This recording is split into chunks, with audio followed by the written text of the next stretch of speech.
الحمد لله نحمده ونستعينه ونستغفره ونؤمن به ونتوكل عليه ونعوذ بالله من شرور أنفسنا ومن سيئات أعمالنا من يهده الله فلا مضل له ومن يضلل فلا هادي له وأشهد أن لا إله إلا الله وأشهد أن محمدا عبده ورسوله أرسله بالحق بشيرا ونذيرا وداعيا إلى الله بإذنه وسراجا منيرا أما بعد فقد قال الله تبارك وتعالى في كلامه المجيد والفرقانه الحميد أعوذ بالله من الشيطان الرجيم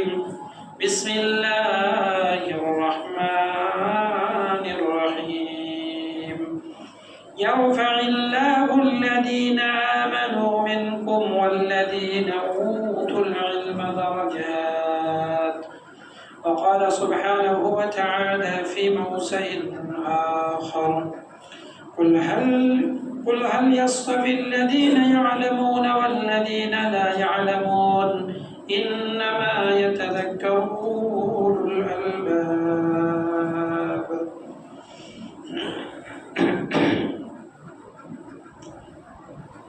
وقال النبي الأمين صلى الله عليه وسلم طلب العلم فريضة على كل مسلم أو كما قال عليه الصلاة والتسليم في رواية أخرى يحمل هذا العلم من كل خلف ادعوا له ينفون عنه تحريفا غالبا وانتحار المبتلين وتعيا للجاهليين رواه صرف أصحاب الحديث সম্মানিত শ্রদ্ধেয় আজকের জুমার মসজিদে উপস্থিত মুসলিম ভাতৃবৃন্দ, সর্বপ্রথমেই প্রশংসা জ্ঞাপন করে আল্লাহ সুবহানাহু ওয়া তাআলার নিমিত্তে, যিনি আমাদেরকে তার সৃষ্টির মধ্যে সম্মানিত করেছেন। তিনি নিজে বলেছেন, ওয়ালাকাদ কাররামনা বানি আদম, আমি আদম সন্তানকে, মানব জাতিকে সম্মানিত করেছি। এবং যিনি আমাদেরকে সুস্থ শরীরে সহাবস্থায় সালাতুল জুমা আদায়ের জন্য মসজিদে উপস্থিত হওয়ার সুযোগ করে দিয়েছেন, সে আল্লাহ রাব্বুল আলামিনের বারগাহে আমরা অন্তরের অন্তঃস্থল থেকে শুকরিয়া জ্ঞাপন করি। বলুন আলহামদুলিল্লাহ। আরো শুকরিয়া আল্লাহ সুবহানাহু ওয়া তাআলা, যে তিনি আমাদেরকে কোরআন ও সুন্নাহ, কোরআন ও সহিহ হাদিসের অনুসারী হওয়ার, সেগুলো জানার এবং মেনে চলার তৌফিক দান করেছেন। এই জন্য তার দরবারে আবারও শুকরিয়া জ্ঞাপন করি আলহামদুলিল্লাহ। অতঃপর দরুদ ও সালাম বর্ষিত হোক সাইয়্যিদুল মুরসালিন ও খাতামুন নবিয়্যিন নবী মুহাম্মদুর রাসূলুল্লাহ সাল্লাল্লাহু আলাইহি ওয়াসাল্লামের উপর, যিনি আমাদের জন্য উসওয়াতুন হাসানা, সার্বিক জীবনের সর্বোত্তম আদর্শ। জীবনের কোনো একটা ক্ষেত্রতে গিয়ে তিনার আদর্শ নেই এমনটা নয়, এবং কোনো ক্ষেত্রতে গিয়ে তিনার আদর্শ বিচ্যুত হলেও হবে না, কারণ তিনার আদর্শের মধ্যে ইহকাল এবং পরকাল উভয় জগতে আমাদের জন্য কল্যাণকর, উভয় জগৎটাই আমাদের জন্য সৌন্দর্যমণ্ডিত হবে। সেই নবী মুহাম্মদ রাসূলুল্লাহ সাল্লাল্লাহু আলাইহি ওয়াসাল্লামের উপর আল্লাহ সুবহানাহু ওয়া তাআলার পক্ষ থেকে অগণিত অসংখ্য দরুদ ও সালাম বর্ষিত হোক। আমিন। আল্লাহুম্মা সাল্লি আলাইহি আল্লাহুম্মা বারিক আলাইহি। খুব সংক্ষিপ্ত আকারে ছোট্ট ছোট্ট করে কিছু পয়েন্টের উপরে কথা বলবো। সেটা হচ্ছে যে ইসলামে জ্ঞান অন্বেষণ করা, যেটাকে তালাবুল ইলম বলা হয়, এই ইলমের ফজিলত, গুরুত্ব এবং সেটা কীভাবে নিতে হবে, খুব ছোট্ট ছোট্ট করে বলে যাব, বিস্তারিত বলার সময় খুব একটা হবে না। তা আমরা ইনশাআল্লাহ তাআলা আজিজ, প্রত্যেকে জ্ঞানীগুণী ব্যক্তি, আমরা সেগুলো বোঝার চেষ্টা করবো ইনশাআল্লাহ তাআলা আজিজ। মাথায় রাখতে হবে যে জ্ঞান ইসলামে এর গুরুত্ব অপরিসীম, এর মতো গুরুত্ব কোনো বিষয়ে দেওয়া হয়নি।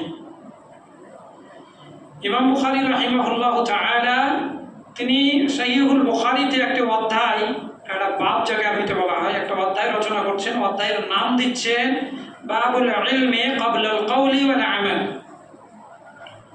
বাবুল ইলম, জ্ঞান এমন একটা বিষয় যে জ্ঞানটাকে আগে দরকার কিসের? ক্বাবলাল কওলি ওয়াল আমাল, মানুষের কাছে কথা বলা বা কোনো কৃতকর্মে মানে বাস্তবায়ন করার পূর্বে ইলম অর্জন করতে হবে।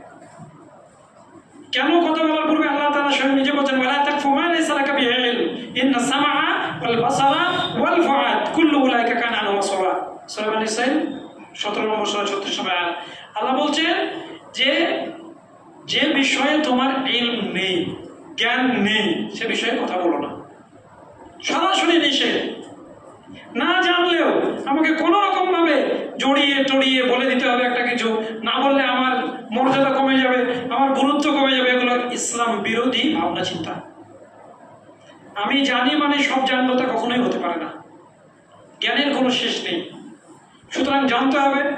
এই গতকালকে রাত্রিতে একটা ভাই দোকানে জিজ্ঞাসা করছেন যে ভাই উনি ওই নিচ্ছিলেন, কি বলে ওটাকে, কদবেল, তো নাকের শুনে সেম গন্ধ নেওয়ার পরে আবার এসে বলছেন যে কোনো জিনিস নাকি নাকে শুনে নিতে হয় না, কোনো আমার জানা নেই।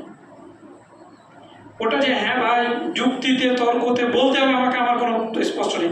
উনি বলছেন যে কথা আমি শুনেছিলাম নাকি, আমার জানা নেই, অন্য কোথাও জানতে পারেন জানে। আল্লাহ নিষেধ করেছে, ওয়ালা তাকফু মা লাইসা লাকা বিহি ইন্না সামআ ওয়াল বাসারা ওয়াল ফুআদ। তোমার শ্রবণ শক্তি, তোমার চিন্তা শক্তি এবং তোমার দ্রষ্টা শক্তি, তিনটে জিনিস আল্লাহর কাছে জিজ্ঞাসিত হবে। আমি বলছি কেন ইনভাবে, তাহলে আমি কোথাও দেখেছি সেটা, নাহলে আমি কোথাও শুনেছি, আর নাহলে কোথাও পড়েছি, সেটা ভাবনা ব্রেনে আছে। তিনটে যদি না হয়, তারপরে যদি কেন ইনভাবে আমি কথা বলি, ইলম ছাড়া তাহলে আল্লাহর কাছে জিজ্ঞাসিত হতে হবে। এই জন্য ইলমটা ইসলামে খুব গুরুত্বপূর্ণ বিষয়। কেউ কেউ বলেছেন যে ইসলামে কোনো কাজ করার পূর্বে ইলম অর্জন করতে হবে, কারণ নবী মুহাম্মদ রাসূলুল্লাহ সাল্লাল্লাহু আলাইহি ওয়াসাল্লামের উপর আল্লাহ তাআলা প্রথম ওহী প্রেরণ করলেন ইকরা দিয়ে। ইকরা বিসমি রাব্বিকাল্লাযী খালাক, খালাকাল ইনসানা মিন আলাক, ইকরা ওয়া রাব্বুকাল আকরাম আল্লাযী আল্লামা বিল কালাম, আল্লামাল ইনসানা মা লাম ইয়ালাম। প্রথম পড়ো, জ্ঞান অর্জন করো দিয়ে আল্লাহ তাআলা শুরু করেছেন। প্রখ্যাত একজন তাবেঈ ওমর বিন আব্দুল আজিজ রাহিমাহুল্লাহ তাআলা, তিনি একটা কথা বলেছেন, তারিখে তাবারি 2য় খণ্ড 572 নম্বর পৃষ্ঠায় বিষয়টি উল্লেখিত হয়েছে। তিনি বলছেন, মান আমিলা আলা গায়রি ইলমিন, মান আমিলা আলা গায়রি ইলমিন কানা মা ইয়াফসিদু আকসারু মিম্মা ইউসলিহ। বলছে যে কোনো ব্যক্তি ইলম ছাড়া কোনো আমল করবে, কোনো ব্যক্তি ইলম ছাড়া যদি কোনো আমল করে বা করবে, সে সঠিকভাবে যতটুকু করবে না, যে পরিমাণ মা ইয়াফসিদু আকসারু মিম্মা ইয়াসলিহ, যতটুকু সঠিকভাবে করবে না বা সঠিকভাবে করবে না বা করবে, মানে দেখা যাচ্ছে জ্ঞানহীনভাবে কিছু আমল করছে, সেই আমলটা কিছুটা হলেও সে সঠিক করছে বা সঠিক করলো না, দুটোই যদি হয়, তো তিনি বলছেন যে তার পরিপূর্ণ আমলটাকে সে নষ্ট করে দেবে। তাহলে দেখেন, অনেক আমল আমরা করি, এখন তো করে পড়ে জেনে নেব না, আগে জানতে হবে। যে কোনো কাজ করার ক্ষেত্রে এটা আমাদের মাঝে অলরেডি অনেকের ক্ষেত্রে এটা সাব্যস্ত হয়, এরকম হয়ে যায় যে আমরা আগে করে ফেলি, করার পরে দীর্ঘদিন পরে মনে সন্দেহ হচ্ছে, তখন একটা আলেমকে পেলে জিজ্ঞাসা করছি এটা একটা কাজ করেছিলাম, তাহলে কেউ, আপনি করার পূর্বে জানেন। জ্ঞান চর্চা এমন একটা বিষয়, দুনিয়ার সব কিছুর চাইতে জ্ঞান চর্চাটাকে আপনাকে অগ্রাধিকার দিতে হবে। ইসলাম এই ব্যাপারে বলেছে, যেমন সেই ইবনে মাজাহ হাদিস নাম্বার 224, সেখানে বিষয়টি উল্লেখ করেছে, তালাবুল ইলমি ফারিদাতুন আলা কুল্লি মুসলিম, প্রত্যেক মুসলিমের জন্য ইলম অর্জন করা ফরজ। কতটুকু? তাওহীদ এবং শিরক, যাতে সে পৃথক করতে পারে কোনটা তাওহীদ কোনটা শিরক, সুন্নাত এবং বিদআত। এই ইলমটুকু অর্জন করা প্রত্যেক মুসলিমের জন্য ফরজ। তারপরে ফিকহি মাসলা মাসাইল যেগুলো কিছু মানুষ অর্জন করবে, তাদের কাছ থেকে জ্ঞান নিতে হবে বলে আল্লাহ তাআলা পবিত্র কোরআনে উল্লেখ করেছেন। যেমন ইলমের প্রকার দুইটি, একটা হচ্ছে ফারজে আইন আর একটা হচ্ছে ফারজে কিফায়া। ফারজে আইন মানে বললাম যেটুকু যে আপনাকে তাওহীদ যেন শিরক মুক্ত করে, তাহলে তাওহীদ, শিরক এবং সুন্নাহ বিদআত, এটা হচ্ছে ফারজে আইন, প্রত্যেকের জন্য জানা ফরজ। আর ফারজে কিফায়া হচ্ছে বাকি কিছু আলেম যারা রয়েছেন জ্ঞানীগুণী, তিনারা সেই বিষয়ে আরও গবেষণা করবেন, আরও পড়বেন, আরও জানবেন, তিনাদের কাছ থেকে আমরা সে মতামতগুলো নেব, এটাকে বলছে ফারজে কিফায়া। এ ব্যাপারে স্পষ্ট হাদিস উল্লেখিত হয়েছে, যেখানে বলা হচ্ছে যে ইয়াহমিলু হাযাল ইলম, এমন ইলম বা এই ইলম যাকে ধারণ করবে, মিন কুল্লি খালফিন উদউলুহু, বলছে প্রত্যেক উত্তর প্রজন্মের আস্থাভাজন শ্রেণী, মানে যাদের উপরে মানুষ আস্থা রাখতে পারে এমন আলেম, তিনারা প্রত্যেক যুগে প্রত্যেক প্রজন্মের কাছে কি ধারণ করে থাকবেন? ইলম। এবং বলছেন যে ইয়ানফুনা আনহু তাহরিফাল গালিব, তাহরিফাল গালিব, বলছেন এবং তারা একে মুক্ত রাখবে সীমালঙ্ঘনকারীদের বিকৃতি থেকে। অনেক ক্ষেত্রে হাদিসের বিকৃতি ঘটে না, যেমন রাসূলুল্লাহ সাল্লাল্লাহু আলাইহি ওয়াসাল্লাম বলছেন একটা স্পষ্ট হাদিস, লা নবিয়্যা বা'দি, আমার পরে কোনো নবী আর আসবে না, স্পষ্ট হয়ে গেল।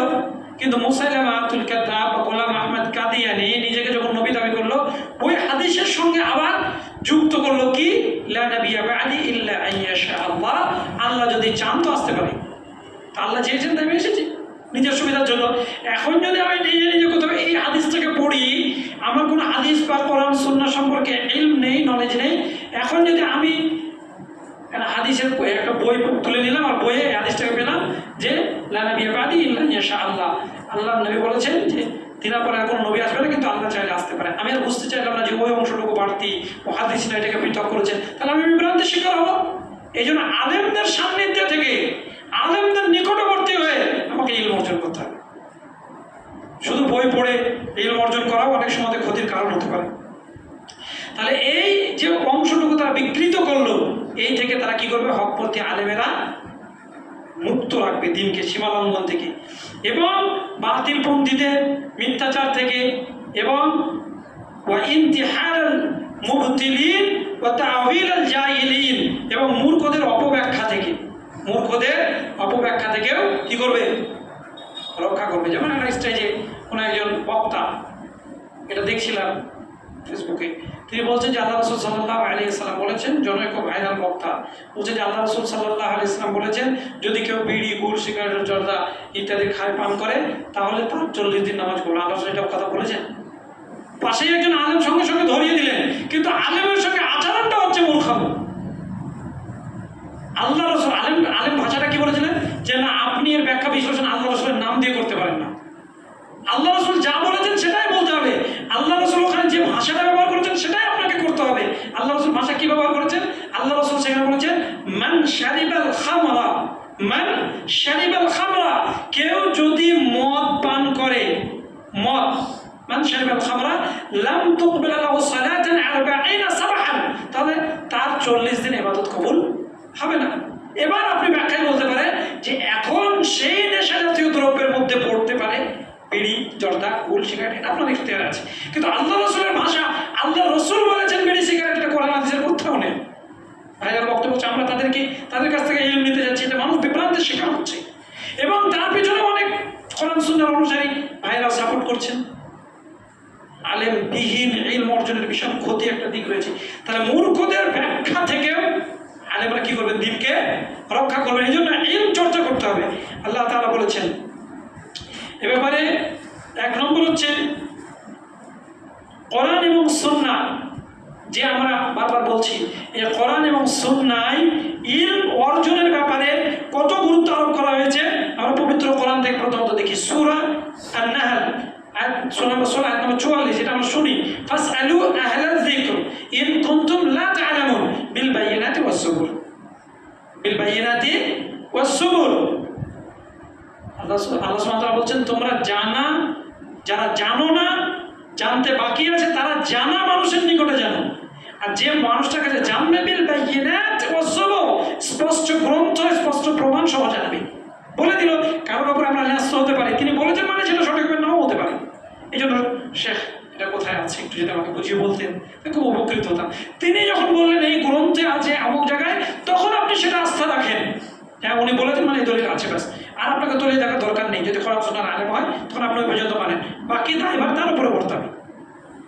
কিন্তু আমরা অনেক ক্ষেত্রে বই পড়তে গিয়ে অনেক ভুল জায়গাতে আমরা চলে যাই। তাহলে কি বই পড়বো না? জি পড়বেন, অবশ্যই পড়তে হবে, কিন্তু যেখানে আপনার মস্তিষ্ক ভিত্তিক কোনো প্রশ্ন জাগছে, নিজে নিজে ব্যাখ্যা না করে আলেমদের কাছ থেকে ব্যাখ্যা নিতে হবে, যিনি লেখক তার কাছ থেকে বা অন্যান্য কোরআন সুন্নাহর আলেমের কাছ থেকে। এছাড়া আল্লাহ তাআলা স্পষ্ট করছেন সূরা নাহলের 44 নম্বর আয়াতে, 43 নম্বর আয়াতে যেটা বলছেন ফাসালু আলা যিকরি ইন কুনতুম লা তা'লামুন বিল বায়িনাতি ওয়াজ জুবুর। তারপরে বলছেন ওয়া আনজালনা ইলাইকা যিকরা লিতুবাইয়িনা লিন-নাসি মা নুজিলা ইলাইহিম ওয়া লা'আল্লাহুম ইয়াতাফাক্কারুন। আল্লাহ তাআলা স্পষ্ট করছেন রাসূল সাল্লাল্লাহু আলাইহি ওয়াসাল্লামকে কি, যে আপনার প্রতি যে কোরআন অবতীর্ণ করা হয়েছে, আনজালনা ইলাইকা যিকরা লিতুবাইয়িনা লিন-নাস, যাতে করে আপনি মানুষকে স্পষ্টভাবে বুঝিয়ে দিতে পারেন। আরবিয়ান যারা সাহাবি, তাদের ভাষাটা ছিল কি, কোন ভাষায় কথা বলতো? আরবি। কোরআন অবতীর্ণ হচ্ছে আরবি ভাষায়, তাহলে তারা বুঝিয়ে দিতে পারতেন। তারপরে আল্লাহ তাআলা বলছেন রাসূলুল্লাহ সাল্লাল্লাহু আলাইহি ওয়াসাল্লামকে যে কি, যে আনজালনা ইলাইকা যিকরা, আপনার উপরে যে কোরআন আমি অবতীর্ণ করেছি এটার দায়ভার আপনার উপরে, কি যিকরা লিতুবাইয়িনা লিন-নাস, যে মানুষকে আপনি সুস্পষ্টভাবে সেটা বুঝিয়ে দেবেন। এটা আলেমদের দায়িত্ব। মা নুজিলা ইলাইহিম ওয়া লা'আল্লাহুম ইয়াতাফাক্কারুন, এবং আল্লাহ তাআলা বলছেন যা তাদের প্রতি অবতীর্ণ করা হয়েছিল যাতে তারা সেই বিষয়টাকে কি করে, ইয়াতাফাক্কারুন, ফাক্কারা ইউফাক্কিরু, ইয়াতাফাক্কারুন, চিন্তা ভাবনা করে। আপনি স্পষ্ট করে বুঝিয়ে দেবেন যেন তারা সেটা বুঝে ভাবনা করে, যে তাই তো আল্লাহ তাআলা এমনটা বলেছেন, এমনটা করেছেন, আমরা যেন নিজেদের মতো এই বিষয়টা না বুঝি। এছাড়া আল্লাহ তাআলা সূরা আজ-জুমা আয়াত নম্বর 2 এ বলেছেন ওয়াল্লাযী বা'আথা ফিল উম্মিয়্যিনা রাসূলাম মিনহুম ইয়াতলু আলাইহিম আয়াতিহি ওয়া ইউযাক্কিহিম ওয়া ইউআল্লিমুহুমুল কিতাবা ওয়াল হিকমা ওয়া ইন কানু মিন ক্বাবলু ফি যালালিম মুবিন। দেখেন রাসূল আকরাম সাল্লাল্লাহু আলাইহি ওয়াসাল্লামের কাছে শিক্ষক স্বরূপ বারবার আগমন করতেন কে? জিবরাইল আলাইহিস সালাম। জিবরাইল ছিল একটা মাধ্যম, আল্লাহ তাআলা তাকে শেখাতেন জিবরাইল মারফতে যে এটা করতে হবে, এই করতে হবে, ওই করতে হবে, এটা করা যাবে, এটা করতে হবে। কোরআন দিয়ে আল্লাহ ছেড়ে দিতে পারতেন না?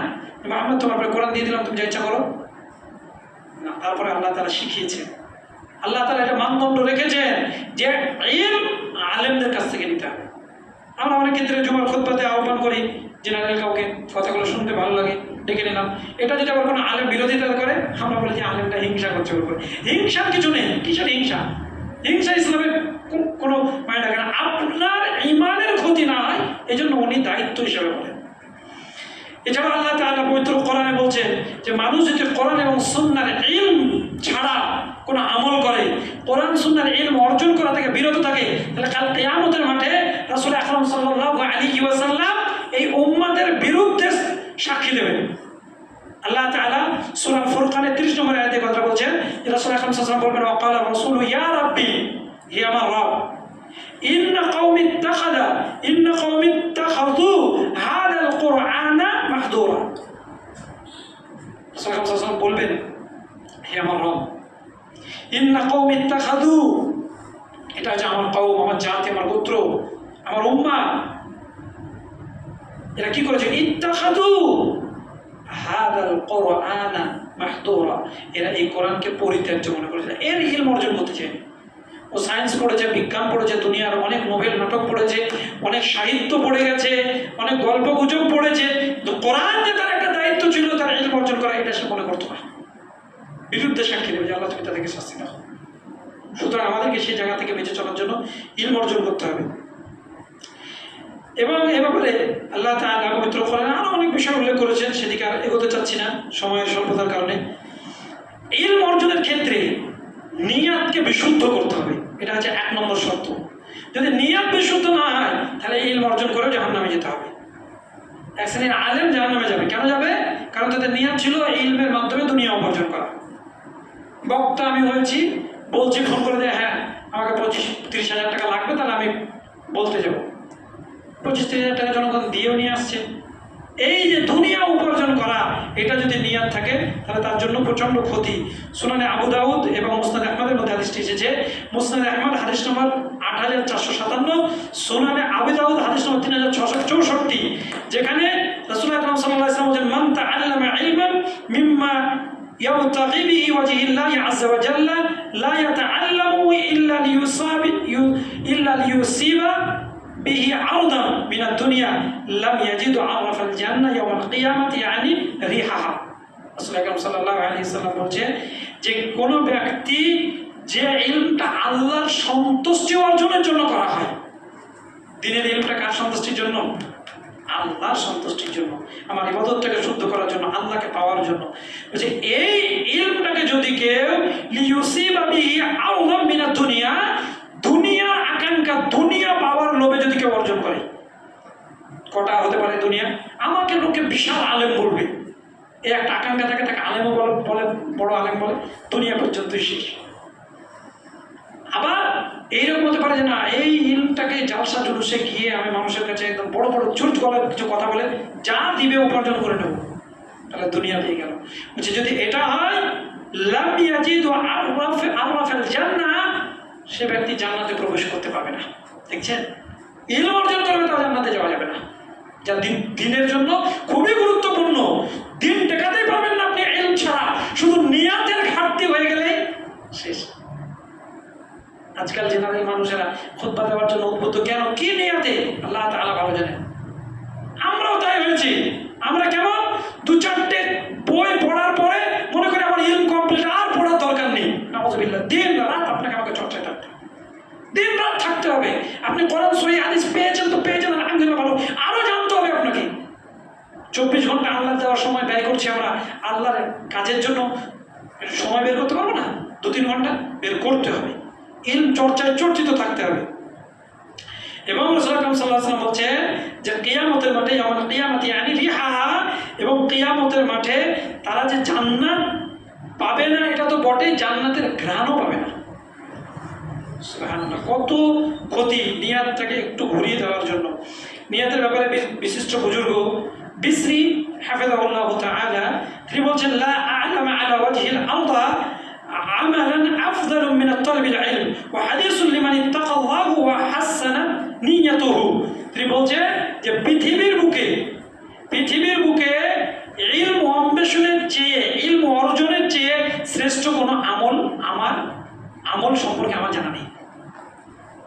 আপনি সালাত আদায় করবেন, যাই করেন না কেন, সব থেকে গুরুত্বপূর্ণ আমল হচ্ছে কি, ইলম অন্বেষণ করা, ইলম হাসিল করা, ইলম অর্জন করা, ইলম তলব করা। এবং তিনি বলছেন এবং এই ইলমটা যদি অন্বেষণকারী, অর্থাৎ যিনি তলব করছেন, খুঁজছেন, ইলম অর্জন করছেন, অর্জনকারী নিয়ত বিশুদ্ধ থাকে এবং আল্লাহর ভয়ে যদি এই অর্জন চলে, তাহলে অন্য কোনো কারণ নয়। তাহলে ইলম অর্জনের ক্ষেত্রে একটা গুরুত্বপূর্ণ বিষয় হচ্ছে নিয়ত পরিশুদ্ধ হওয়া। আমাকে কোথাও গিয়ে ইলম বলতেই হবে এরকমটা কিছু জানি বলে দিলাম, বলতেই হবে এমন নয়। অনেকে এই জায়গাতে একটা বিষয় ইন্ডিকেট করে থাকেন, এটা আপনাদের জানা দরকার, যে আমরা অনেক ক্ষেত্রে বলি যে বাল্লিগু আন্নি ওয়ালাউ আয়া, প্রায় সচরাচর প্রত্যেকেই বলে বাল্লিগু আন্নি ওয়ালাউ আয়া, একটা আয়াত জানা থাকলে বলে দাও। একটা হাদিসের সনদ সহ, মতন সহ, সহিহ বা যঈফ আপনি যেটা বলছেন কোন আলেমের উপরে নির্ভর, আপনি কি বের করতে পারবেন? তাহলে আপনাকে ইলম অর্জন করতে হবে আলেমের উপরে, নির্ভরযোগ্য আলেমের সূত্রে। তখন কথা বলার ক্ষেত্রে আপনাকে বলতে হবে যে আমি অমুক আলেমের বইয়ে পড়েছি, এই হাদিসটা সহিহ, তখন আপনি জেনেছেন। কিন্তু আপনি যে আল্লাহর ভাষা বাল্লিগু আন্নি ওয়ালাউ আয়া, জান আমার একটা কথা জানা থাকলে পৌঁছে দাও, ওটা সহিহ না যঈফ আল্লাহ বলেছেন না বলেননি, এটা জানতে গেলে আপনাকে কত ইলম অর্জন করতে হবে। সেটা আমরা করি, জানি বলে দেবেন, তাহলে আপনাকে ওই আলেমের রেওয়ায়েত দিয়ে বলতে হবে, ওই আলেমের বরাত দিয়ে বলতে হবে, যেটা আমরা সচরাচর প্রায় মানুষ করি না। এটা করা অবশ্যই উচিত, কারণ দিন শিক্ষার সঠিক পদ্ধতি কেমন পদ্ধতিতে হতে হবে। রাসূল আকরাম সাল্লাল্লাহু আলাইহি ওয়াসাল্লাম বলেছেন ইন্নাল ইলমা বিত্তাআল্লুম। রাসূল আকরাম সাল্লাল্লাহু আলাইহি ওয়াসাল্লাম বলেছেন, সহিহ বুখারী প্রথম খণ্ড 24 নম্বর হাদিস, রাসূল আকরাম সাল্লাল্লাহু আলাইহি ওয়াসাল্লাম বলেছেন ইলম অর্জন করতে হবে শেখা ও শেখানোর মাধ্যমে। নিজে শিখতে হবে এবং শেখানোর মাধ্যমে।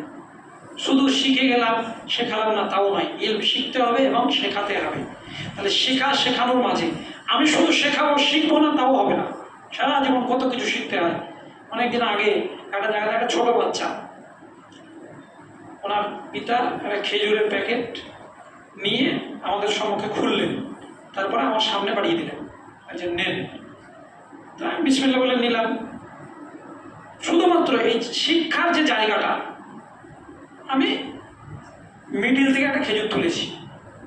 তো পাশে থাকা ওনার ছেলেটা, ছোট্ট ছেলে, বলছে চাচু আপনি তো ভুল করলেন। কেন, কি ভুল হলো? বলছে যে সাইড থেকে নিতে হবে। জাযাকাল্লাহু খাইরান, বারাকাল্লাহু ফি ইলমিক। এই যে জিনিসটা আমি যদি মনে করেন একটা বাচ্চা আমাকে বললো, কেন বলবে? চলবে না। শিক্ষা কোথায় থেকে কিভাবে আসবে? সেই শিক্ষা থেকে আমার সবসময় যে কোনো জিনিস তুলতে গেলে কোথাও স্মরণে থাকে যে না, এটা তো আল্লাহর রাসূলের সুন্নাহ, সাইড থেকে তোলা, কেন মিডিলে হাত দেবো? শিখতে হবে, শুধু শেখাবো ভাবলেও হবে না, কিছু কিছু ক্ষেত্রে আমাদের শিখতে হবে। এটা আল্লাহ রাসূল সাল্লাল্লাহু আলাইহি ওয়াসাল্লাম বলেছেন। এবং প্রখ্যাত মুহাদ্দিস খাতিব আল বাগদাদি রাহিমাহুল্লাহু তাআলা তিনি বলছেন যে হাদিসটি আল ফাকিহ ওয়াল মুতাফাক্কিহ খাতিব আল বাগদাদি দ্বিতীয় খণ্ড 193 পৃষ্ঠায় এসেছে, ওয়া ইয়াকুলু ক্বাদ আখাযা ফিকহাহু মিন আফওয়াহিল উলামাই লামিন আস-সাহফি। তিনি বলছেন ইলম অন্বেষণকারী, ইলম অর্জনকারী, দ্বীনের বুঝ, ফিকহাহু দ্বীনের বুঝ, মিন আফওয়াহিল উলামা সে যে সমাজ গ্রহণ করবে আলেমদের জবান থেকে, যে আলেমরা কিভাবে এটাকে বুঝেছেন, কিভাবে বুঝতে চেয়েছেন, কিভাবে বুঝতে দিয়েছেন, আলেমদের কাছ থেকে বুঝতে হবে। এবং বলছে কি লা মিনাস সাহফি, অর্থাৎ কোনো বই পুস্তক থেকে নয়। কি বলবেন? খাতিব বাগদাদি তাহলে তিনি কিতাব লিখেছেন কেন তাই বলবেন? উনি যেটা লিখেছেন এটা আপনাকে আলেমের কাছ থেকে গিয়ে বুঝতে হবে যে এটা কিভাবে বলা হয়েছে। যেমন একই কাজ তিনটা শাস্তির কথা বলা হয়েছে। কাউকে বলা হয়েছে কাফের, আবার ওই একই কাজের জন্য বলা হয়েছে ফাসিক, আবার ওই একই কাজের জন্য বলা হয়েছে জালিম। আল্লাহ বলেছেন ওমান লাম ইয়াহকুম বিমা আনজালাল্লাহ ফাউলাইকা হুমুল কাফিরুন, আল্লাহর বিধিবিধান অনুযায়ী ফয়সালা না করলে কাফির। আবার আল্লাহ বলেছেন ওমান লাম ইয়াহকুম বিমা আনজালাল্লাহ ফাউলাইকা হুমুল ফাসিকুন, আল্লাহর বিধিবিধান অনুযায়ী যদি কেউ আমল ফয়সালা বিচার না করে তাহলে সে ফাসিক। আবার আল্লাহ বলেছেন ওমান লাম ইয়াহকুম বিমা আনজালাল্লাহ ফাউলাইকা হুমুল যালিমুন। তো কার উপরে আপনি কাফের এই মানে শর্তটা লাগাবেন, আর কার উপরে ফাসিক লাগাবেন, আর কার উপরে জালিম লাগাবেন? আপনি কি করবেন? তো ভাষা তো একই। জানতে হবে কার কাছে? আলেমদের কাছ থেকে। আলেমবিহীন ইলম অর্জন করা বা জ্ঞান নেওয়া এটা আমাদের প্রায় একটা ট্রেডিশনে পরিণত হয়েছে। যাকে তাকে নিয়ে এসে জবাব খোঁজে তুলিয়ে দিলাম, যাকে তাকে নিয়ে এসে জালসার স্টেজে উঠিয়ে দিলাম, এগুলো আমরাই ক্ষতি করছি তাদেরকে। সে যদিও না সে স্থান দখল করতে না পারতো, আমরা করিয়েছি। এই জন্য আলেম চিনতে হবে। যে কোনো জায়গাতে পয়সা পকেটের খরচ করে আলেমের বাড়ি যেতে হবে, আলেমের শিক্ষা প্রতিষ্ঠান গিয়ে ইলম নিতে হবে। সবসময় আমার কাছে এসে আলেমে ইলম দেবে এই চিন্তা ধারণা ভুল। ইমাম বুখারী রাহিমাহুল্লাহ শুধু বুখারী লেখার জন্য, ইলম নেওয়ার জন্য, ইলম অর্জন করতে গেছেন, আলেমদের কাছে বলছেন যে আমার বাড়ির তীর বর্গায় দুটো লাগানো আছে, একটাতে কাজ চলে আর একটা তো বেকার, ওটাকে খুলে বিক্রয় করছেন, অর্থনীতি বিক্রয় করে ইলম অর্জনের জন্য বেরিয়ে গেছে। আর আপনি ভাবছেন আমার কাছে আলেম আসবে আর 200-500 টাকা 1000-1500 টাকা ধরিয়ে দেবো, ইলম দিয়ে যাবেন না।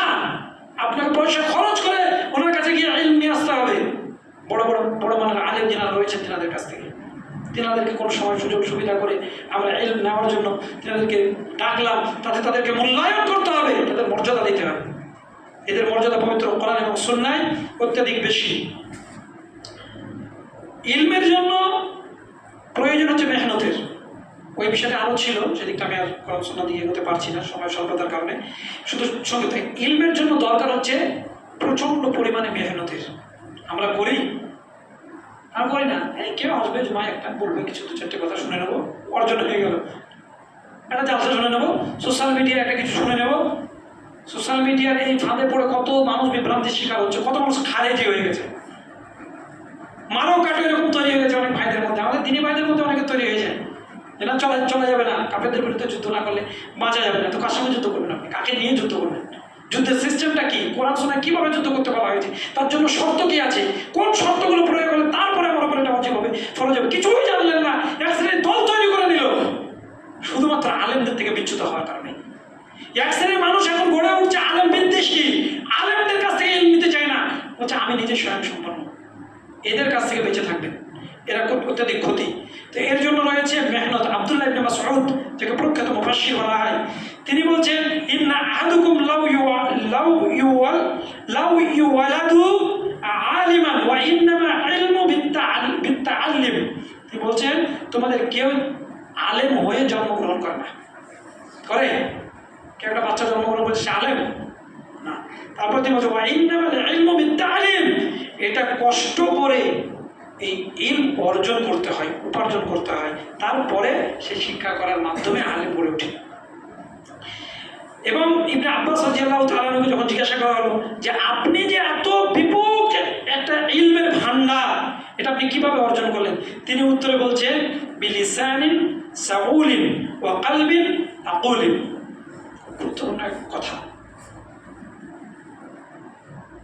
অত্যাধিক জিজ্ঞাসা করার মতো জিহ্বা থাকতে হবে। একটা আলেম বলেন, শেখ এই কাজটা করলে কীভাবে, সে এই কাজটা কীভাবে করা যায়, এভাবে তো আমাদের কোনো শোনার জ্ঞান নেই, তাহলে বলে দিন। অজু আপনি জানেন, জিজ্ঞাসা করেন শেখ আমি এইভাবে অজু করি, ঠিক হয়তো? নিয়াতে দোয়া পড়ছেন অনেক মানুষ, যে প্রথমে সুন্নাত পড়ার নিয়াতটা সেখানে কীভাবে করবো, দেখেন সঠিক কী আসে। অনেকে মনে করে নিয়াত করতে হয় না, তাই কিছুই করি না। নিয়াত পড়তে হয় না, করতে হয়, এটা আমাদেরকে বুঝতে হবে। এইটা উনি বলছেন যে মানুষ বেশি বেশি জানতে পারে বি লিসানিন সাউলিন, এমন জিহ্বা যা প্রশ্ন করতে পারে, আর ওয়া কলবিন আকুলিন, মানে এমন হৃদয় যা সজাগ থাকে, যে আমাকে জানতে হবে এটা, এই ব্যাপারে সজাগ থাকে। যদি এটা হয় তাহলে ওই ব্যক্তি ইলম অর্জন করতে পারবে। আমার মাদ্রাসায় পড়াশোনার ক্ষেত্রে মানে এটা আমার ব্যক্তিগত অভ্যাস ছিল যে আমি যে ক্লাসে পড়ছি তার উঁচু ক্লাসের কিছু বই নিয়ে গিয়ে আমি জিজ্ঞাসা করতাম যে এটা কী হবে কী হবে। তখন আমাকে বক্তব্য অনেক শিক্ষক যে তোমার ক্লাসটাকে কমপ্লিট করো না, শেখ আমার এটা জি আমার এটা জানতে ইচ্ছে করছে, ভাই পড়ছিল পাশে, শুনলাম এটা জানতে ইচ্ছে করছে, আপনি বলেন। অনেক শিক্ষক বুঝিয়ে বলতেন, অনেকে বলতেন না যে না এর পরের ক্লাসে গিয়ে পড়বে। আপনাকে আকাঙ্ক্ষা হৃদয়ের মধ্যে রাখতে হবে, দিন চর্চা, এটা উনি বলেছেন। এবং বিখ্যাত একজন সাহাবা, যারা বড় বড় সাহাবা দুনিয়া থেকে বিদায় নিয়েছেন, তখন লোকজন এই দিনই ইলম সাহাবা ইকরামদের কাছ থেকে কী করতো, সরাসরি অর্জন করত। যখন বিদায় নিয়ে নিল তখন তার চারপাশে সেই সাহাবীদের পাশে ভিড় জমা হলো, আর ভিড় জমা করে তখন একজন আনসারি ছেলেরা একজন ব্যক্তিকে ডেকে কি বলছে দেখেন, বলছে কানা হাদাল ফাতহা আ'কালাম মিন্না, বলছেন ওই যুবক আমাদের চেয়ে বেশি বুদ্ধিমান ছিল, যে মারা গেল। সকলে জড়ো হয়ে দাঁড়ালেন, বলেন ইনি সেই জ্ঞানী ব্যক্তি যিনি আমাদের থেকে বেশি জ্ঞানী ছিলেন, মারা গেছেন। অতএব কি তার কথাগুলিকে তোমাদেরকে যদি বলে থাকে তাহলে তোমরা মূল্যায়ন করো। জ্ঞানী আলেম যদি কোনো কথা বলে থাকে তাহলে আরেকজনের কাছে মাসআলা জানার কোনো দরকার নেই, আর মাসআলা ফতোয়া যার তার কাছে জিজ্ঞাসা করাটাও ঠিক নয়। কেন ঠিক নয়? কারণ এই ব্যাপারে রাসূল আকরাম সাল্লাল্লাহু আলাইহি ওয়াসাল্লাম বলেছেন যে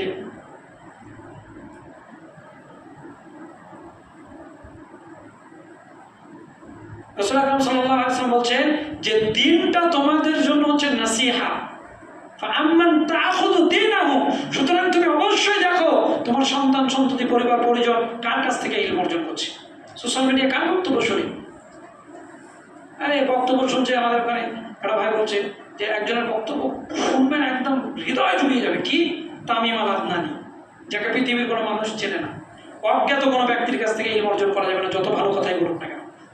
দলিল দিচ্ছে আবার আমার কাছে, কি জানেন, বলছে যে ইবলিসের কাছ থেকেও তো আবু হুরায়রা আয়াতুল কুরসি শিখেছিল। আমরা জানি আবু হুরায়রা ইবলিসের কাছ থেকে আয়াতুল কুরসি শিখেছিল, সেটাকে স্যাটিসফাই করেছিলেন কে? রাসূল আকরাম সাল্লাল্লাহু আলাইহি ওয়াসাল্লাম, যে ও যে তোমাকে শিক্ষা দিয়েছে ওই শিক্ষাটা সঠিক। তো আপনি যে তামিম আল আদনানীর কাছ থেকে যে এই খারেজি পনা এই বিদ্যা অর্জন করছেন, এর স্যাটিসফাই আপনাকে কোন আলেম দিয়েছে? কোনো আলেম বলেনি। শেখ মতিউর রহমান মাদানী হাফিজাহুল্লাহ তাআলা তিনি সরাসরি বলেছেন এর খারেজি, নিজেকে আত্মগোপন করে রেখেছে কেন? আবু তাহা আদনান খুব যুবক ভাইয়েরা ভক্ত হয়ে পড়লো। একটা সময় আমাকে সোশ্যাল মিডিয়াতে খালি সামান্য একটু বিরুদ্ধাচরণ কথা বলার জন্য একজন যুবক ফোন নাম্বার চেয়ে ফোন করে বলছেন যে আপনার গলা কেটে দেবো ওর বিরুদ্ধে কিছু বলে, একদম এরকম ভাষা। এখনো মনে হয় আমার আপনার মেসেঞ্জারের চ্যাট হিস্ট্রিতে রয়েছে, ওর বিরুদ্ধে বলার জন্য। আমি বললাম যে সময় আসলে বুঝতে পারবো না, আজকে কাদের দলে গেছে? দেওবন্দি বড় বড় আলেমদের এবং সালাফি মানহাজ এবং কোরআন সুন্নাহর অনুসারীদের এই মানহাজের গায়ে থুতু নিক্ষেপ করে চলে গেল। কই আপনি তো তারও প্রতিবাদ করলেন না? তাদেরকে বলেছি যে কই আজকে তো প্রতিবাদ করছো না, তোমার মানহাজের উপর লাথি মেরে চলে গেল, তোমার তো প্রতিবাদ নেই। শেখ মতিউর রহমান মাদানী প্রথমে বলেছেন এসব খারেজি বানানো। তাহলে বড় বড় আলেমরা যে চিন্তাধারা, যে ভাবনা চিন্তাধারা, এটাকে গ্রহণ করতে শিখতে হবে। আল্লাহ তাআলা পবিত্র কোরআন এবং সুন্নাহ আলেমদের মর্যাদা দিয়েছেন, সে বিষয়ে কিছু হাদিস নোট আছে, সময়ের স্বল্পতার কারণে সেদিকে আর এগোতে পারছি না। যাই হোক, আবার ইনশাআল্লাহ তাআলা আজিজ কখন আল্লাহ তাআলা নিয়ে আসলে সে বিষয়ে কথা বলবো। শুধু ছোট্ট একটা কথা বলে ইনশাআল্লাহ তাআলা আজিজ শেষ করছি যে ইলম যারা অর্জন করে আপনি আমরাও তারাবির আমাদেরকেও ইলম অর্জন করতে হচ্ছে। ইলম অর্জন মৃত্যুর আগে পর্যন্তই করতে হবে। আমরা কখনোই নিজেদেরকে আলেম বড় কিছু মনেও করি না, করার ইচ্ছেও নেই, চাইও না। তাহলে ইলমটাই ভালো, সবসময় ইলম অর্জন করার একটা খিদে থাকবে। তো রাসূল আকরাম সাল্লাল্লাহু আলাইহি ওয়াসাল্লাম বলছেন যে ইলম যারা অর্জন করে তাদের ব্যাপারে রাসূল আকরাম সাল্লাল্লাহু আলাইহি ওয়াসাল্লাম বলছেন যে কুন্না আলিমান আও মুতাআল্লিমান আও মুহিব্বান আও মুত্তাবিআন ওয়ালা তাকুন খাসিমান فتحالك قال قلت لحسن من خامس قال المبتدع সাল্লাল্লাহু আলাইহি ওয়াসাল্লাম প্রখ্যাত তাবেঈ হাসান বসরি, আবু দারদা এবং ইবনে মাসউদ রাদিয়াল্লাহু তাআলা আনহু তিনারা এই কথাটা বলতেন যে তুমি আলেম হও, পারলে আলেম হও, যদি না পারো তাহলে আলেমের ছাত্র হও। আলেম হতে পারলে না তাহলে আলেমের ছাত্র হও, নয়তো আলেমকে ভালোবাসা ব্যক্তি হও, আলেমকে ভালোবাসতে শেখো। যদি এটাও না হয় তাহলে আলেমের অনুসারী হও, যে আলেমটা আমাকে কথা বলছে না, আলহামদুলিল্লাহ এটা মেনে চলতে হবে, এই অনুসারী হও। আর বলছে যদি এটা নাও হতে পারো তো পঞ্চম ব্যক্তি হয়েও না। পঞ্চম ব্যক্তিকে আলেম বিদ্বেষী বিদাতি, এদের অনুসারী হতে নিষেধ করা হয়েছে। কারণ তিনি সেখানে গিয়ে বলছেন যে আল্লাহ তাআলা আলেমদের মর্যাদা দিয়েছেন, কেমন শাহিদাল্লাহু আন্নাহু লা ইলাহা ইল্লাল্লাহ ওয়াল মালাইকাতু ওয়া উলুল ইলমি কায়িমান বিল কিসত। আল্লাহ যে এক, অদ্বিতীয়, এই সাক্ষ্য দেয় আল্লাহ স্বয়ং নিজে দিচ্ছেন, ফেরেশতারা দেয়, এবং আল্লাহ বলছেন ওয়া উলুল ইলমি, আলেমরা দেয়, জ্ঞানীরা দেয়, কায়িমান বিল কিসত, এবং এর উপরে দৃঢ় থাকে, নড়বড় হতে পারে না। এর কাছে গেলেও চাওয়া যায়, ওর কাছে গেলেও চাওয়া যায়, যে বলে সে আলেম নয়। দাদা বাবার কাছে চাওয়া যায়, ও কবরের কাছে গিয়ে চাওয়া যায়, ও গাছের কাছে গিয়ে চাওয়া যায়, যে বলে সে আলেম নয়। একজনের কাছে চাওয়া যায়, তিনি হচ্ছেন আল্লাহ। শাহিদাল্লাহু আন্নাহু লা ইলাহা ইল্লাল্লাহ ওয়াল মালাইকা ওয়া উলুল ইলমি কায়িমান বিল কিসত। এবং বিশিষ্ট তাফসীরকারক তাবেঈ আস-সুদ্দী রাহিমাহুল্লাহ তিনি বলছেন উলুল ইলম, এখানে যেটা আল্লাহ তাআলা বলেছেন ওয়া উলুল ইলমি কায়িমান বিল কিসত, এর দ্বারা হচ্ছে জামিআ উলামাইল মুমিনিন, মুমিনদের মাঝে যারা আলেম। এই উলুল ইলম মানে মুমিনদের আলেম, একনিষ্ঠ বান্দাদের যারা আলেম, আলেমদের সান্নিধ্যে থাকেন, আলেমদের অনুসারী হন। এবারে আরেকটি হাদিস বলে ইনশাআল্লাহ তাআলা আমি শেষ করছি। রাসূল আকরাম সাল্লাল্লাহু আলাইহি ওয়াসাল্লাম ইন্নাল্লাহা লা ইয়াকবিদুল ইলমা ইনতাযাআন ইয়ানতাজিউহু মিনাল ইবাদ। আল্লাহ মানুষের কাছ থেকে ইলমকে মানুষদের থেকে ছিনিয়ে নেবেন না, ইলম উঠে যাবে এটা হবে না, বরং তিনি ইলমকে উঠিয়ে নেবেন আলেমদেরকে উঠিয়ে নেওয়ার মাধ্যম দিয়ে। বড় বড় যে আলেমদের মৃত্যু ঘটে যাচ্ছে, এটা আমাদের চিন্তিত হওয়া উচিত, তাদের মাধ্যম দিয়ে। এবং বলছে হাত্তা ইযা লাম ইউবকা আলিমান, এবং যখন আর আলেম বাকি থাকবে না এখনকার সময়, ইত্তাখাযান নাসা রুহুসান জুহালান ফাসুইলু ফাআফতাহু বিগাইরি ইলমিন ফাদাল্লু ওয়া আযাল্লু।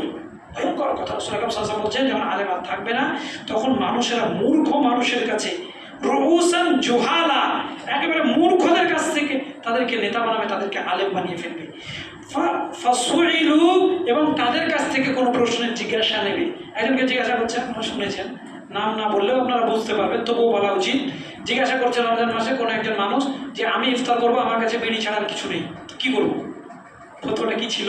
নাউযুবিল্লাহি মিন যালিক। একজন মুমিন, একজন আলেমের ভাষা হতে পারে না, আলেম নম্র ভাষী হবে। তেনাকে বলতে হবে কি, ভাই বিড়ি আছে, এটা হারাম, যে সামনে হারাম দিয়ে করবে কেন? নিয়াতটা এখন আপনার মেন। যদি কিছুই না থাকে তাহলে নিয়াত হলো যে আমি সিয়াম ছেড়ে দিলাম, আমি ইফতার করে নিলাম, ইফতারের দোয়া পড়ে নেন। আর ইফতার মানে রোজা রাখা অবস্থায় যেগুলো আপনার জন্য জায়েজ ছিল না সেটা পরবর্তীতে যায়, মানে সামনে গিয়ে কিছু খাবার পেলে খাবেন, সামনে গিয়ে আপনি বাড়ি পৌঁছে গেলেন, স্ত্রীর সঙ্গে মেলামেশা করার দরকার থাকলে মেলামেশা করবেন। কিন্তু উদাহরণটা দিচ্ছে কিসের সঙ্গে কিসের? শরিয়াত জানতে চেয়েছে, যদি ভুল কিছু প্রশ্ন করে তার সুন্দর উত্তর দিতে হবে, এটা আল্লাহর ভাষা। আল্লাহ বলেছেন ওয়াজাদিলুহুম বিল্লাতী হিয়া আহসান। বড় বক্তা, তার বিরুদ্ধে বলতে গেলে মানুষ কেঁপে যায়, বলে ফেলছে এরকম। আর উত্তর ওয়াজাদিলুহুম বিল্লাতী আহসান, আল্লাহ বলছেন মন্দ কিছু বললে তুমি ভালো ধারা উত্তর দাও। আর বলছে কি, বাড়িতে গেলেন ছুটে, আপনার যৌন চাহিদা বেড়েছে, স্ত্রী নেই, দেখছেন আপনার মা আছে, আপনার মায়ের সঙ্গে যারা ব্যবচার করা যায় খাবে, কিসের সঙ্গে কিসের তুলনা? আলেম ছাড়া যদি মানুষ নেয় অবশ্যই ভয়ঙ্কর জায়গাতে পতিত হবে। হয়েছেও, দিন দিন হচ্ছে, মানুষেরা খারেজি হয়ে যাচ্ছে, মুরজিয়া হয়ে যাচ্ছে, জঙ্গি হয়ে যাচ্ছে, শুধু আলেমদের সান্নিধ্যে না থাকার কারণে। কোরআন সুন্নাহ অত সহজ নয়, আমরা যতটা সহজ মনে করি। পালন করার ক্ষেত্রে একজন মুমিন যখন এটা এগিয়ে যাবে তখন আলেম যা বলবে সেটা পালন করা সহজ, কিন্তু বুঝছে কি গিয়ে অনেক মানুষের বিভ্রান্তি, অনেক মানুষ হয়েছে, সুতরাং আমরা যেন না হই। এবং আল্লাহ রাসূল এটাই ভয় করেছেন যে মানুষ মূর্খদেরকে নেতা বানাবে, তাদেরকে জিজ্ঞাসা করবে এবং তাদের কাছ থেকে ফতোয়াও নেবে যে জায়েজ না না জায়েজ। ইন্না লিল্লাহি ওয়া ইন্না ইলাইহি রাজিউন। এবং রাসূল আকরাম সাল্লাল্লাহু আলাইহি ওয়াসাল্লাম বলছেন যে বিগাইরি ইলমিন, তারা ফতোয়া দিয়ে দেবে ইলম ছাড়াই, ইলম নেই ফতোয়া দিয়ে দেবে। তখন কি হবে? ফাযাল্লু ওয়া আদাল্লু, বলছে সে মানুষকে গোমরাহ করবে, নিজেও গোমরাহ হয়ে যাবে। হয়েছে অনেক মানুষ। আমরা এই জায়গা থেকে ইনশাআল্লাহ তাআলা বেঁচে চলবো। আল্লাহ তাআলা যেন তৌফিক দান করেন। আল্লাহ কাছে দোয়া করি যে আল্লাহ তাআলা আমাদেরকে পবিত্র কোরআন এবং সুন্নাহ, ন্যায়নিষ্ঠবান যারা আলেম রয়েছেন তাদের সান্নিধ্যে থেকে তাদের কিতাবাদি বই পড়বেন, যার তার লেখা বই পড়বেন না, প্রয়োজন নেই। যাকে চেনেন জানেন, কোরআন সুন্নাহ সালাফি আলেম, সালাফি মানহাজের আলেম, তাদের বই পড়ুন। বুঝতে ভুল হচ্ছে, সালাফি মানহাজের আলেমের কাছে জিজ্ঞাসা করুন যে শেখ একটা বই এই কথাটা পড়ছিলাম, তা আমি এইভাবে বুঝেছি, এই বুঝটা কি ঠিক? যদি বলেন যে না আপনি যেটা বুঝেছেন এটা ঠিক না, এই কারণ একজন প্রখ্যাত মানুষ সহিহুল বুখারী পড়তে গেছেন, একটি বইয়ের মধ্যে আপনার একটা প্রিন্টেড মিস্টেক ছিল, যেখানে বলা হয়েছে যে মানুষের সমস্ত রোগের ঔষধ কি? কালো জিরা। তো কালো জিরার জায়গাতে এমন একটা শব্দ মিস্টেক হয়েছে যেখানে শব্দটার আরবি মানে বঙ্গানুবাদ হচ্ছে কালো সাপ। তো ওইটাই বুঝে আছে কালো সাপ, কালো কুচকুচে যদি সাপ হয় তাহলে সমস্ত রোগের ঔষধ। কোনো একটা অসুখ হয়েছে কালো সাপ, কালো সাপ, কালো সাপ পেয়েছে, কালো সাপ খেয়ে নিয়ে যাও, বিষাক্ত শরীর বিষক্রিয়া হয়ে মারা গেছে। ক্ষতিটা কি হলো? অতএব আলেম যদি হতো তাহলে তিনি বলে দিতে পারতেন যে না এই হাদিসটা প্রিন্টেড মিস্টেক আছে, কারণ হাদিস এটাই রাসূল আকরাম সাল্লাল্লাহু আলাইহি ওয়াসাল্লামের পক্ষ থেকে। এই জন্য যে কোনো জিনিস আমার বুঝের ক্ষেত্রে ভুল হতে পারে, আমি মানুষ, ভুল হবে না তা নয়, আমাকে আলেমদের সান্নিধ্যে থাকতে হবে। জেনারেল কাউকে নিয়ে গর্ব করার কিছু নেই। কেউ দুটো ভালো কথা বলতে পারে, কোনো সময় বলেছে ঠিক আছে, তার উপরে নির্ভরশীল হয়ে যাওয়া না। অনেকে আবার জেনারেলদের উপরে এতটা নির্ভর হয়ে যায় যে ও আলেমের থেকে জেনারেল মানুষের কাছে ফতোয়া নিতে শুরু করে। আপনি আমি নই, কেন নয়? নিজের দিনকে, নিজের জান্নাতকে, নিজে হেফাজত করার জন্য। আল্লাহ যেন আলেমদের সান্নিধ্যে চলা থাকার তৌফিক দান করেন। আমিন। বারাকাল্লাহু আলাইকুম ফিল কুরআনিল আযীম।